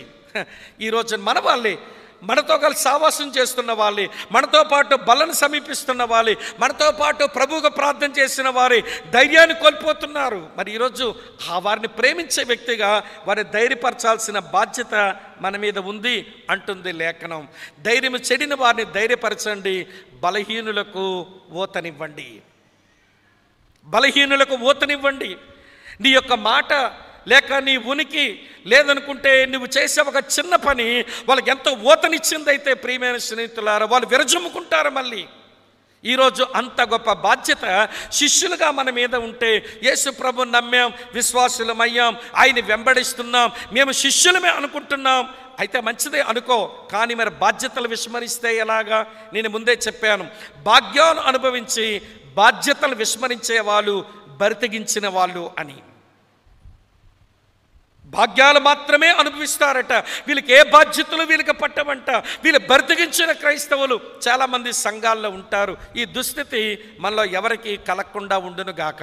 కనుక వినండి ప్రియులారా, నా ఏర్పాటులో మీరెవరు అని ప్రభు చెప్పిన మాటలే నేను కొంచెం వివరిస్తున్నానంతే. నా ఏర్పాటులో నేను ద్రాక్షావల్లిని, మీరు తీగలు, మొదటి మాట. నా ఏర్పాటులో నేను గురువుని, మీరు నా శిష్యులు, రెండో మాట. మూడో మాట చెప్తాను రండి, ఇదే భాగం నుంచి. యోహాను సువార్త 15వ అధ్యాయం చదువుతున్నాను చూడండి, 14వ వచనం. యోహాను సువార్త 15వ అధ్యాయం 14వ వచనం ఇలా ఉంది: నేను మీకు ఆజ్ఞాపించు వాటిని చేసిన ఎడల మీరు నా స్నేహితులయ్యుందురు. మీరు తీగలు, మీరు శిష్యులు. ఇప్పుడు మాట, మీరు స్నేహితులు, మీరు నా స్నేహితులయ్యుందురు. ప్రియమైన మిత్రులారా గమనించండి, సృష్టికర్త అయిన దేవుడు మహాగణుడు, మహోన్నతుడు, పరిశుద్ధుడు, నిత్య నివాసి అని అనిపించుకున్నవాడు, ఆకాశమే తన సింహాసనం, ఈ భూమి తన పాదపీఠం అని సెలవిచ్చిన దేవుడు మన స్నేహానికి దిగి రావడం, ఇది అన్ని అద్భుతాల కంటే మహా గొప్ప అద్భుతం. నీ స్నేహానికి దిగి వచ్చాడు, నా స్నేహానికి దిగి వచ్చాడు. వినండి ప్రియులారా, మనతో నేస్తరకం కట్టడానికి ఆయన ఇష్టపడ్డాడు. మనతో స్నేహబంధం కలిగి ఉండడానికి ఇష్టపడి మన వరకు వచ్చాడు. వినండి ప్రియులారా, ఆయన రావడంలో ఆయన మనలాంటి పాప శరీరాకారంతో దిగివచ్చి మనతో స్నేహం చేయడానికి మనల్ని ఆహ్వానించాడు చూడండి. తనతో స్నేహం చేయడానికి మన పిలుస్తున్నాడు చూడండి. అది మన యొక్క భాగ్యం, అది మన ఆధిక్యత, అది మన ఆధిక్యత.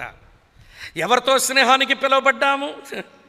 ఇలాంటి సమాజంలో ఒక ఐఏఎస్ ఆఫీసర్ ఒక ఫ్రెండ్ లాగా మనం పలకరిస్తే చాలండి, భుజాలు గజాలు అయిపోతాయి.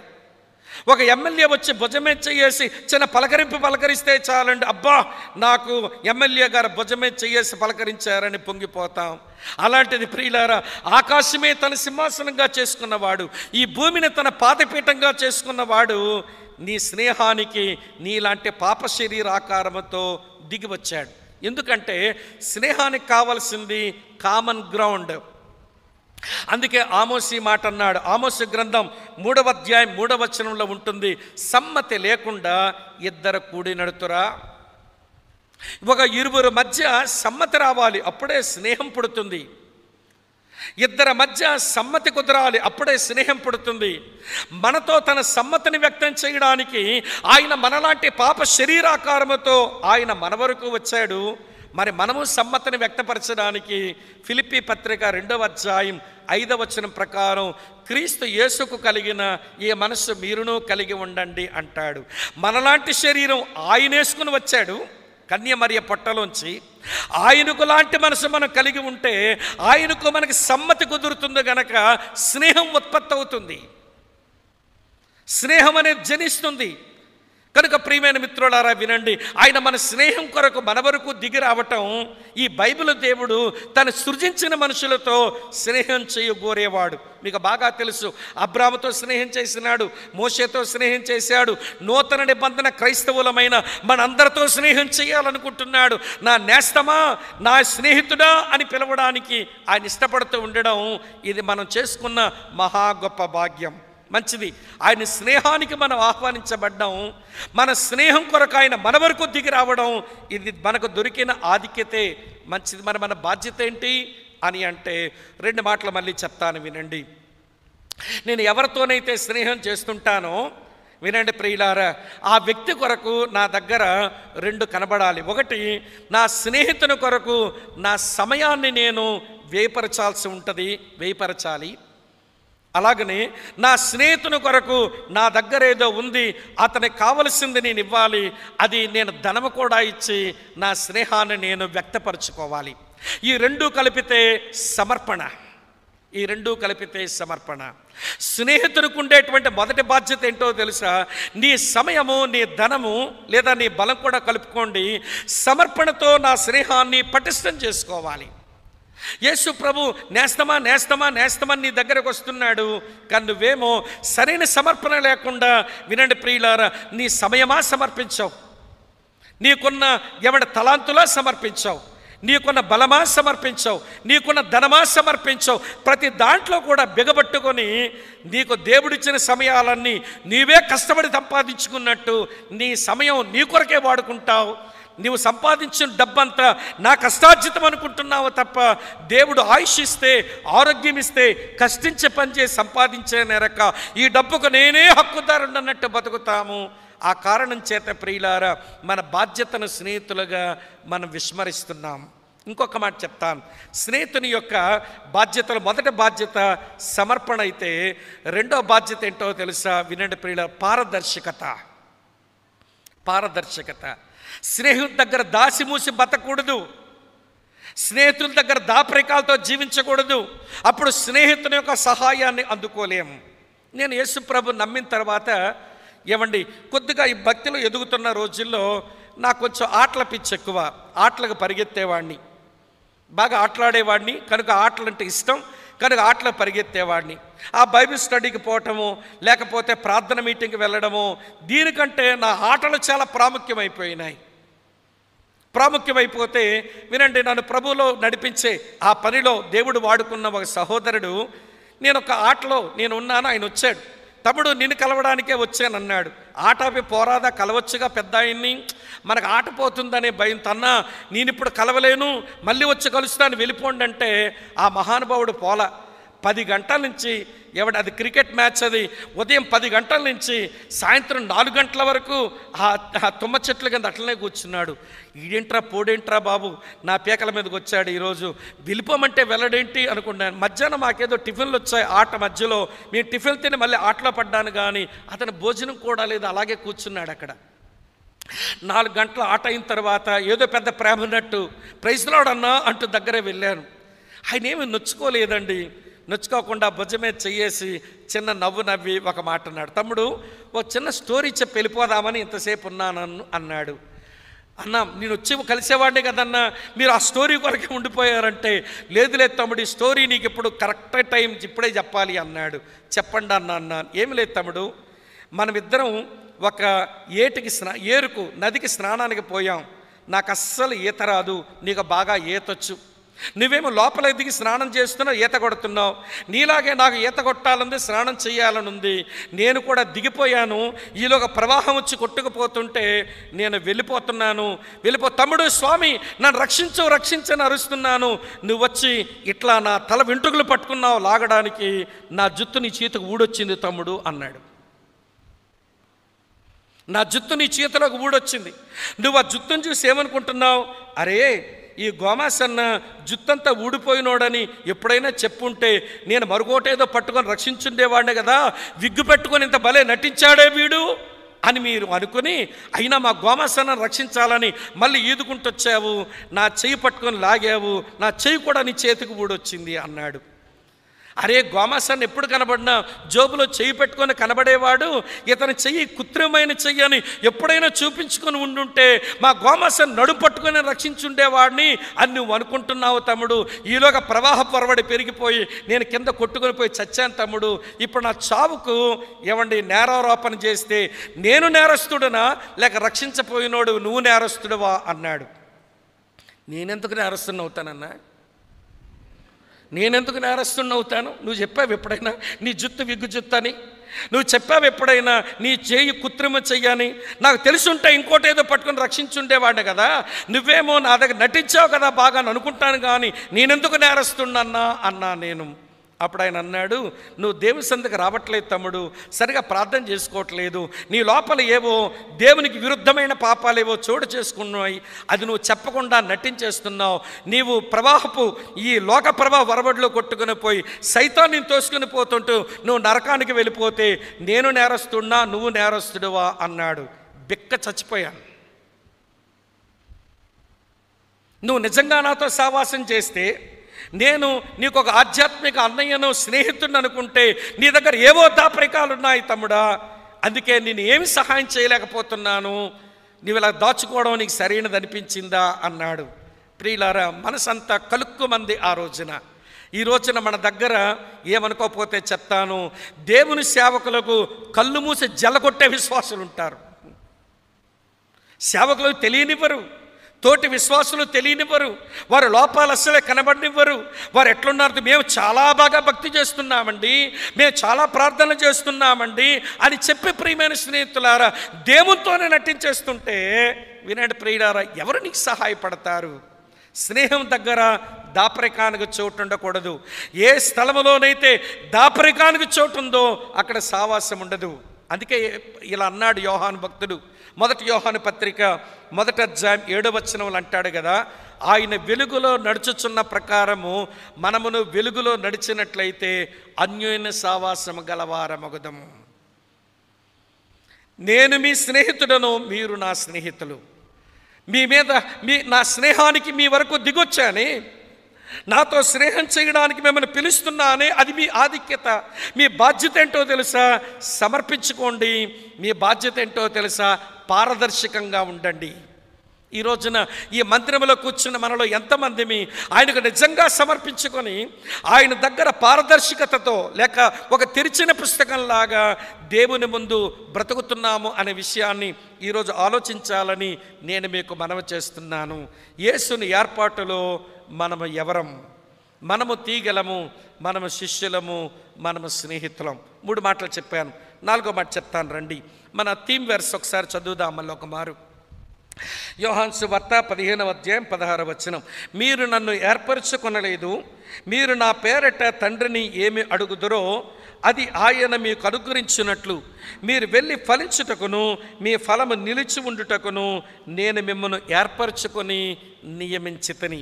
ఈ వచనంలో యేసు అంటున్నారు, నా ఏర్పాటులో మీరెవరో తెలుసా? మీరు నియమించబడిన వారు, నేను నియామకుడను. మీరు నియమించబడిన వారు, నేను నియామకుడను, నేను నియమించుకున్నవాడని. ప్రియమైన తమ్ముళ్ళు, చెల్లి, అక్క, నా వినండి, దేవుడు మనల్ని ఆర్డైన్ చేశాడు, దేవుడు మనల్ని ప్రతిష్ఠ చేశాడు, దేవుడు మనల్ని నియమించుకున్నాడు. వినండి చాలా జాగ్రత్తగా. విడ్డూరం ఏంటో తెలుసా అండి? ఆయన నియామకుడుగా ఆయన నియమించుకున్న వారిని ఎవరినైనా బైబిల్ చరిత్రలో చదవండి, ప్రాబ్లంలు ఉన్నోళ్ళనే పిలుచుకున్నాడండి, ప్రాబ్లంలో ఉన్న వాళ్ళని నియమించుకున్నాడండి. ఆ విరిగిపోయిన, ఆ పగిలిపోయిన, వినండి, విఫలమైపోతున్న, శ్రమల గుండా వెళుతున్న, లేకపోతే అయోగ్యతలు కలిగి ఉన్న, ఎవంటి వారి జీవితం అయోగ్యులుగా కనబడుతున్న వారినే ఆయన నియమించుకున్నాడు. మీరు బైబిల్ చరిత్ర గమనించండి. ప్రపంచమంతటికి ఆహారం ఇచ్చి పోషించడానికి కష్టాల గుండా ప్రయాణం చేసిన యోసేపునే నియమించుకున్నాడు. 430 సంవత్సరాలు ఐగుప్తు బానిసత్వములు ఉన్న వారిని విమోచించి కనాను దేశంలో తీసుకురావడానికి నోటి మాంద్యము గల మోషేనే నియమించుకున్నాడు. వినండి ప్రియమైన స్నేహితులారా, ఏమంటే మిద్యానీయుల భయముతో గడగడలాడిపోతున్నటువంటి ఆ మనుషులను బయటకు లాగడానికి, ఒక సైన్యాన్ని నడిపించడానికి పిరికి బందలాగా బతుకుతున్న గిద్యోనినే నియమించు. ఎట్లా మీరు ఎవరన్నా చూడండి, ప్రాబ్లమ్స్లో ఉన్న వాళ్ళని, పగిలిపోయినటువంటి వారిని, విరిగిపోయినటువంటి వారిని, ఏమంటే నిష్ప్రయోజకులైన మనుషులను, చివరి అయోగ్యులైన మనుషులను ఆయన నియమించుకున్నాడు. ఆయన నియామకానికి ఆధారం ఆయన కృప తప్ప వేరొకటైతే కానే కాదు. అంతెందుకండి, ఈ మేడగది మీద ఉన్న ఈ 11 మంది ఇప్పుడు ఈ సంభాషణలు ఉన్న వీళ్ళనైనా ఒకసారి ఆలోచించండి. వీళ్ళు నియమించుకోవడానికి ఎవరండి యోగ్యులు చెప్పండి? ఎవరు యోగ్యులు? ఎవరు సరైన వాళ్ళని నియమించుకున్నాడు ఆయన అంటే ఎవరూ యోగ్యులు కాదు. అందరి దగ్గర ఎవరికి ఉండాల్సిన లోటుపాట్లు వారి దగ్గర ఉన్నాయి. ఇక వేదిక మీద ఉండి వాక్యం చెప్తున్న నా దగ్గర నుంచి ఆ చివర కూర్చున్న వ్యక్తుల వరకు ఒకవేళ దేవుడు అంటున్నాడు, నేను మిమ్మల్ని ఏర్పరచుకొని నియమించాను, మిమ్మల్ని ఆర్డైన్డ్ పీపుల్గా చేశాను అంటున్నాడే, దేన్ని బట్టి మనల్ని నియమించుకోవాలనంటే మన అర్హతను బట్టే కాదు, మన యోగ్యతను బట్టే కాదు, ఆయన కృపను బట్టి నియమించుకున్నాడు. ఆయన కృపను బట్టి మనము నియమించబడ్డం అనేది మనకు దేవుడిచ్చిన భాగ్యమైతే మన మీద మరొక 2 బాధ్యతలు ఉన్నాయి. అది చూపిస్తాను రండి ప్రియులారా. మార్క్స్ వార్తలో ఆ 2 బాధ్యతలు ఒకే దగ్గర ఉన్నాయి. చదువుతున్నాను చూడండి. మార్క్స్ వార్త 3వ అధ్యాయంలో ఇలా రాసి ఉంది. మార్క్స్ వార్త 3వ అధ్యాయం 13-14 వచనాలు. ఆయన తన కొండ ఎక్కి తనకిష్టమైన వారిని పిలవగా వారు ఆయన యొద్దకు వచ్చిరి. వారు తనతో కూడా ఉండునట్లును దెయ్యములను వెళ్ళగొట్టు అధికారము గలవారై సువార్త ప్రకటించుటకును వారిని పంపవలనని ఆ 12 మందిని నియమించెను అని మనం చూస్తాం. ఎందుకు నియమించినాడు ఆయన అంటే 2 బాధ్యతలు మన మీద మోపేందుకు. అందులో మొదటి బాధ్యత ఏంటో తెలుసా ప్రియులారా? వినండి. ఆయనతో ఉండుటకు. ఎంత మంచి మాట! ఆయనతో ఉండుటకు నియమించుకున్నట్ట. ప్రభునందు ప్రియులారా, ఈ మాట మీరు గమనించాలి. చాలా వరకు మనకేమనిపిస్తుందంటే మనుషుల మధ్యలోనికి వెళ్ళి మనుషుల మధ్యలో ఏదో అవుదామని ఏదో చేద్దామని ఉంటుంది. కానీ దేవుడు కోరుకునేది ఏంటో తెలుసా? ముందు నాతో ఉండండి, తర్వాత నా మనుషుల మధ్యకి మీరు వెళుదురు. కానీ 3.5 సంవత్సరాలు అప్పుడప్పుడు వారిని పంపడమే తప్ప ఎక్కువసేపు ఎక్కువ కాలం ఆ శిష్యులను తనతోనే ఉంచుకున్నాడు. తనతో ఉంచుకోవడం వలన వినండి ప్రియులారా, ఆయన మాటల సరళి, ఆయన జీవన విధానం, ఆయన ప్రణాళికలు, ఆయన ప్రార్థన, ఆయన హృదయం, ఆయన శీలం, ఆయన నడవడిక అన్ని చక్కగా వారు నేర్చుకోవడానికి వీలు పడింది. ఈరోజు దేవుడు మనల్ని నియమించుకున్నాడు. ఎందుకంటే ఆయనతో ఉండడానికి. ముందు ఆయనతో ఉండే మనసుతో గడుపుదాం, తర్వాత ఆయన కొరకు ఏదన్నా తర్వాత చేద్దాం. మనకున్నటువంటి ఒక భయంకరమైన అత్యాశ ఏంటనంటే దేవుని కొరకు ఏదో అయిపోదాం, దేవుని కొరకు ఏదో చేద్దామని ఉంటుంది. చేద్దాం ఒక రోజున, కానీ ముందు ఆయనతో ఉందాం. ఆయనతో ఉండి ప్రియులారా, ఆయన చేత సంసిద్ధులుగా చేయబడి, ఆయన చేత సన్నద్ధులుగా తీర్చబడి, ఆయన చేత సామర్థ్యము నొంది ప్రియులారా వెళ్ళిపోవడానికి ప్రయత్నం చేయాలి. అంతేగాని ముందు వెళ్ళిపోవడం కాదు. పౌలు లాంటి వాడి వలన ఇంత గొప్ప పరిచర్య జరగడానికి కారణం అరేబియా దేశంలో దాదాపుగా 3 సంవత్సరాలు ఆయనతోనే ఉన్నాడు. 40 సంవత్సరాలు ఇశ్రాయేలు ప్రజలు నడిపించే ఆ గొప్ప పని కొరకు ఒక 40 సంవత్సరాలు మిద్యానారణ్యములో ఉండి వినండి, కొన్నిసార్లు ఆ ఒంటరితనములో దేవుని సన్నిధిని వెతికాడు. ఏవండి మోషే భక్తుడు దేవుని ప్రత్యక్షతను పొందాడు. నేను మాటలు మీకు ఎందుకు జ్ఞాపకం చేస్తున్నానంటే, నేనెందుకు నియమించబడ్డానంటే ముందు నేను ఆయనతో ఉండడానికి. తర్వాత మాట ప్రభు ఏమన్నారంటే, నాతో ఉండడానికి నియమించుకున్నాను, తర్వాత నా సేవ చేయడానికి నియమించుకున్నాను. తన దెయ్యాలు వెళ్ళగొట్టడం దానికి అధికారం ఆయన ఇచ్చాడు. సువార్త ప్రకటించడం ఇవ్వండి, ఈ అధికారం ఇచ్చి వాళ్ళకి సువార్తను ప్రకటించడానికి వారికి సువార్తనిచ్చి ఆయన పంపించాడు అని మనం రెండు విషయాలు. ఆయనతో ఉండుటకు, ఆయన సేవ చేయుటకు నేను నియమించబడ్డా. సేవ తరువాత ముందు ఆయనతో ఉండడం అది మొదటి పని అని మనం దయచేసి మనం గమనించాలి. ఒక మాట మీతో చెప్తాను, ఆయనతో సరిగా ఉండని వారం ఆయన కొరకు సరిగా సేవ చేయలేం. అందుకనే ప్రభు నాతో ఉండడానికి నియమించుకున్నాను, ముందు నాతో ఉండండి, తర్వాత నా సేవ చేయడానికి, తర్వాత నేను మిమ్మల్ని పంపిస్తాను అన్నాడు. ఇది 4వ సంగతి.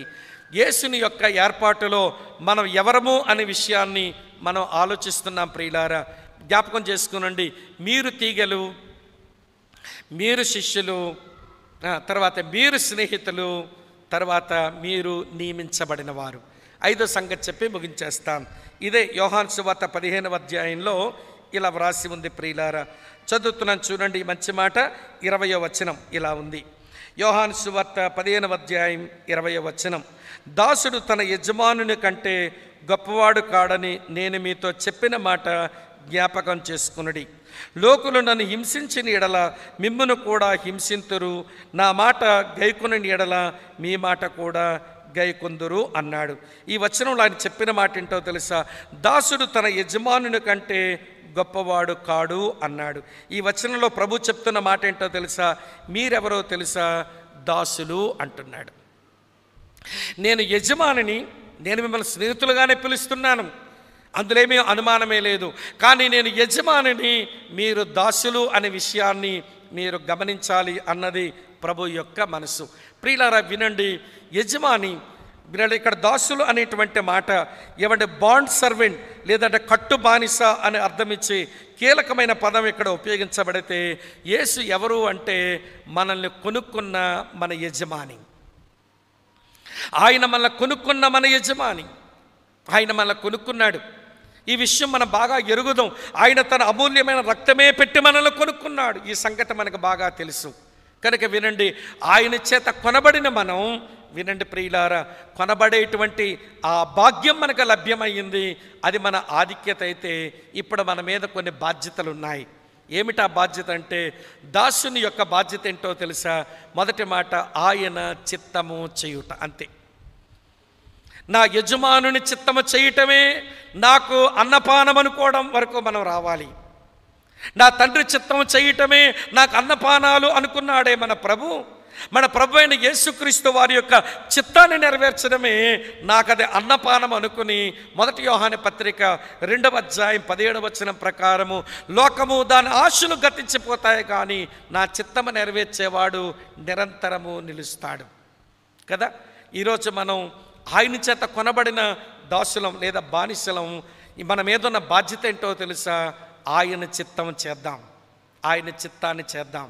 దేవుని వాక్యం చెప్తుంది, ఆయన చిత్తమును ఎరగండి అనే మాట, ఆయన చిత్తమును, వినండి ప్రియులారా, గ్రహించండి అనే మాట, ఆయన చిత్తమును మీరు చెయ్యండి అనే మాట.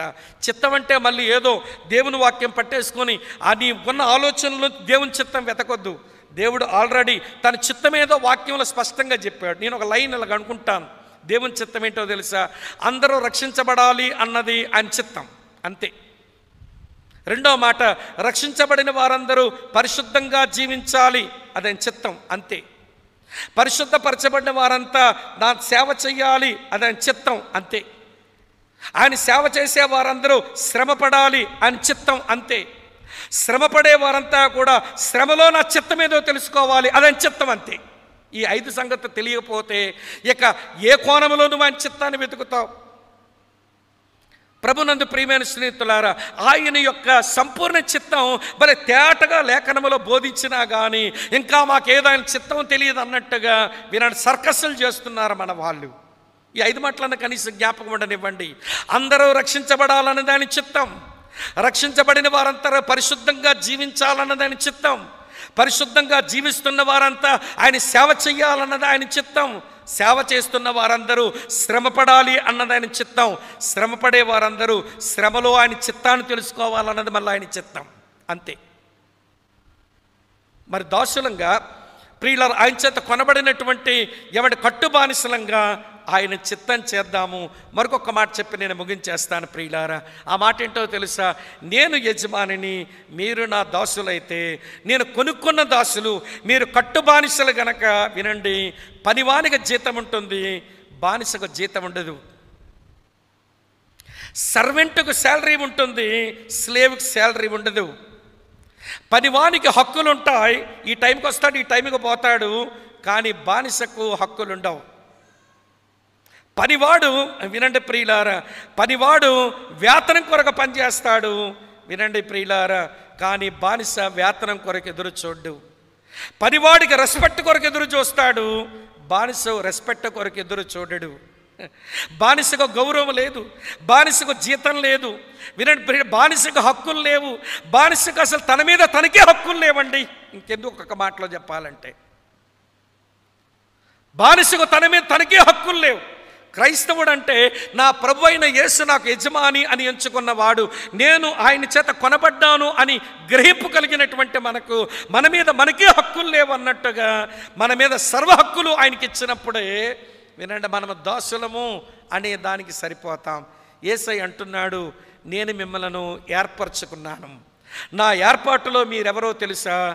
మీరు తీగలు, నేను ద్రాక్షావల్లిని. నాలో నా తండ్రి మిమ్మల్ని అంటుకట్టాడు, ఇది మీకు దొరికిన ఆధిక్యతే. అయితే మీరు నాలో నిలిచి ఉండి నా తండ్రి కొరకు ఫలించండి, ఇది మీ బాధ్యత. నా ఏర్పాటులో మీరెవరో తెలుసా? మీరు నా శిష్యులు, నేను మీ గురువుని. నా శిష్యత్వానికి మిమ్మల్ని పిలిపించానే, అది మీరు పొందిన ఆధిక్యత. ఇప్పుడు శిష్యులుగా మీ బాధ్యత ఏంటో తెలుసా? శిష్యులుగా మీరు నా వాక్యమందు నిలిచి ఉండండి, తర్వాత మిమ్మల్ని మీరు ఒకరికొకరు ప్రేమించుకొనండి. నా ఏర్పాటులో మీరెవరో తెలుసా? మీరు నా స్నేహితులు, నేను కూడా మీ స్నేహితుడని. మీ స్నేహానికి నేను శరీరంతో వచ్చాను, నా స్నేహానికి నా మనసుతో మీరు రండి, కలుసుకుందాం, మనం కామన్ ప్లాట్ఫామ్ మీదకి వద్దాం రండి. వచ్చినటువంటి మీరు మీ సమర్పణతో నా స్నేహం ఏమిటి పటిష్టం చేసుకోండి, సమర్పణతో నాతో స్నేహాన్ని పటిష్టం చేసుకోండి, పారదర్శకతతో నా సేవలన్నీ అందుకోండి అంటున్నాడు. నేను మీ నియామకుడును, మీరు నా చేత నియమించబడిన వారు, నా ఏర్పాటులో యు ఆర్ ఆర్డైన్డ్, మీరు నియమించబడిన వారు, మీరు ప్రతిష్ఠించబడిన వారు అంటున్నాడు. ఎందుకు ప్రతిష్ఠించాడట? మనం ఆయనతోనే ఉండేందుకు, ఆయన సేవ చేసేందుకు ఆయన మనల్ని నియమించుకున్నాడు. ఇది ఆయన ఏర్పాటులో మన నియామకం. ఆయన ఏర్పాటులో ఆయన యజమానుడు, మనము దాసులం. ఆయన మనల్ని దాసులుగా చేసుకోవడానికి మనల్ని కొన్నాడు. బానిసల సంతలో కొన్నాడు. సైతాను వేసిన వ్యసనాల కట్లతో ఉండిన బానిసల సంతలో అమ్మబడుతున్న, వినండి, పాపానికి దాసులుగా జీవిస్తున్న మనల్ని తన అమూల్యమైన రక్తం పెట్టి ఆయన కొనుక్కున్నాడు. కనుక ఈ రోజున బానిసలంగా, దాసులంగా, ప్రియమైన స్నేహితులారా, ఆయన చిత్తము చేయటమే నాకు అది అన్నపానము అని బతికితే మన బాధ్యతను మనం సరిగా మనం గ్రహిస్తున్నట్టు లెక్క. తరువాత నా మీద నాకేమీ హక్కులు లేవు, నా దేహం మీద నా హక్కు లేదు, నా ప్రాణం మీద నా హక్కు లేదు, నా ఆత్మ మీద నాకు హక్కు లేదు, నాకున్న డబ్బు మీద నాకు హక్కు లేదు, దేవుడు నాకు ఇచ్చిన కుటుంబం మీద నాకు హక్కు లేదు, దేవుడు నాకు ఇచ్చిన, వినండి, కష్టార్జితం మీద కూడా హక్కు లేదు. వీటన్నిటికీ నేను కేవలం ఒక గృహ నిర్వాహకుండా మాత్రమే, వీటన్నిటికీ నేను తిరిగి ఆయనకు నేను లెక్కప్పగించుకోవాలి. ఇవన్నీ నా మేలు కొరకు, నా సంతోషం కొరకు, ఆయన మహిమ కొరకు నా ప్రభువు నాకు అనుగ్రహించాడు అనే విషయం మనకి ఈరోజు తప్పనిసరిగా అది అర్థం కావలసిన విషయమని మీ సహోదరునిగా నేను మీకు మనవి చేస్తున్నాను. కనుక వినండి, నేను మిమ్మల్ని మీరు నన్ను ఏర్పరచుకొనలేదు, నేను మిమ్మల్ని ఏర్పాటు చేసుకున్నాను. మీరు నన్ను ఏర్పరచుకొనలేదు, నేను మిమ్మల్ని ఏర్పాటు చేసుకున్నాను. నా ఏర్పాటులో మీరు తీగలు, మీరు శిష్యులు, మీరు స్నేహితులు, మీరు నియమించబడిన వారు, మీరు దాసులు. మీకు పరిచయం చేయడానికి నేను నిజమైన ద్రాక్షావల్లిని, నేను గురువును, నేను మీ స్నేహితుడను, నేను నియమించిన వాడను, నేను మీ యజమానిని. ఈ సత్యాలు మనం ఒప్పుకుంటే మన విశ్వాసుల సదస్సుకు ముఖ్య వచనానికి మన సరైన గ్రహింపుకొచ్చినట్టు లెక్క. మనలో ఎంతమంది మీ ప్రియులారా ఈ బిరుదులకు, ఈ టైటిల్స్కు, ఈ ఆధిక్యతలకు, ఈ బాధ్యతలకు సరిపడా జీవితానికి మనల్ని మనం అప్పగించుకున్నామో ఆలోచిస్తూ ప్రార్థన చేసుకుందాం. తల వంచండి, కళ్ళు మూసుకునండి.